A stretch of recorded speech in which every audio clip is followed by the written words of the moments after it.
Bueno, después de esta charla de economía con los empresarios, bueno, un hombre con experiencia ya en el análisis de las realidades de los diferentes lugares, el tema era elecciones y crisis. ¿Cómo se acrecienta la animosidad de la gente en relación a los temas económicos a la llegada de las elecciones?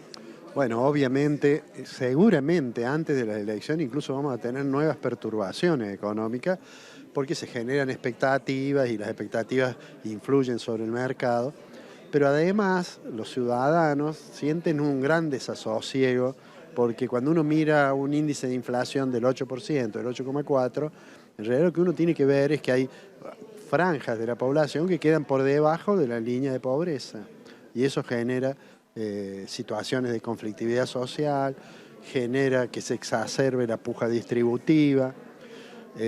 O sea que sin lugar a dudas antes de las elecciones vamos a tener todavía algunos episodios complicados. ¿Cómo influye esta expectativa que, bueno, como usted lo mencionaba recién, lo manejan 6, 7 u 8 personas, quizás de diferentes rubros dentro de la economía argentina, en la fijación de estos cambios políticos o de estas decisiones políticas? Bueno, en una economía como la Argentina, como dice usted, efectivamente hay mercados en los cuales está concentrado en pocos agentes económicos. Y ellos obviamente influyen. Justamente el rol de la política económica y del Estado es arbitrar entre los intereses contrapuestos, teniendo como meta el bienestar general.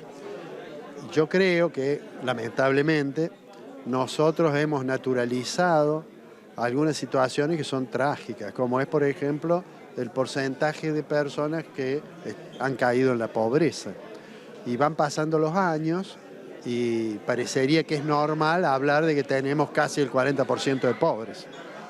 Bajando un poquito en el nivel de decisión, pero que no dejan de influenciar en el movimiento diario de los pueblos y de las ciudades chicas. ¿Cómo hace para capitalizarse un comercio que, bueno, eran los destinatarios de esta charla?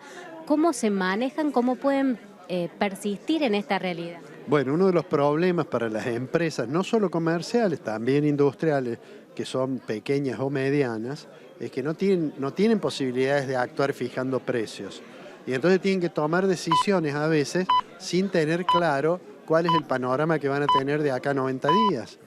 El caso más típico es el del comercio, que dice, bueno, yo voy a vender hoy y no sé exactamente a qué precio voy a reponer, lo cual exige muchísima más prudencia. Y lamentablemente, cuando estas situaciones ocurren, lo que sucede es que existe menos vocación por invertir y eso hace entonces que la economía sea menos dinámica. Hay algunos negocios que tienen que hacer planificaciones anuales. ¿Cómo se hace para fijar un porcentaje en la planificación que se estima en una inflación que más o menos se sabe un tiempo antes para no generar una suba de precios desmedida y tampoco perder? Bueno, si uno dice cuáles son hoy las expectativas, si uno mira el relevamiento de expectativas de mercado del Banco Central, está diciendo que 2023 va a tener una inflación del 127%. Ahora, el comercio, la preocupación cuál es, dice, yo a lo mejor si planifico pensando de que va a haber una inflación del 127% y llevo a precios mensualmente esa inflación, se me caen las ventas. Y si no lo hago, voy a tener problemas que a lo mejor no puedo reponer mi stock. O sea que en realidad es una situación en la cual los agentes económicos que tienen que decidir todos los días, digamos, padecen niveles de incertidumbre que terminan atentando contra el desarrollo del negocio. Una de las preguntas que hacían también los comerciantes en esta noche era, tras una de las propuestas políticas, la posibilidad de la dolarización de la economía, que a largo plazo usted mencionaba, teniendo en cuenta ejemplos en países de Latinoamérica como Ecuador y Panamá, que están teniendo situaciones complejas, aún dolarizando la economía.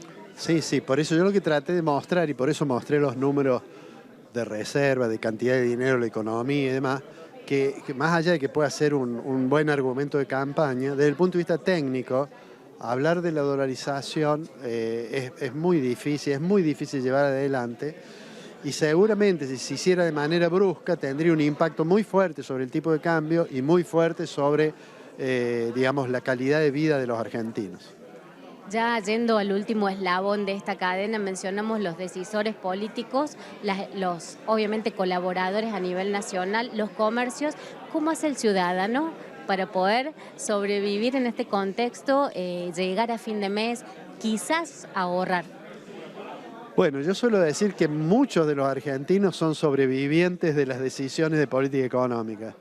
Es sumamente complicado, hay sectores, por eso yo digo que me parece trágico que naturalicemos que tenemos 40% de pobres, y me parece que todavía tenemos por delante un tiempo complicado, muy complicado.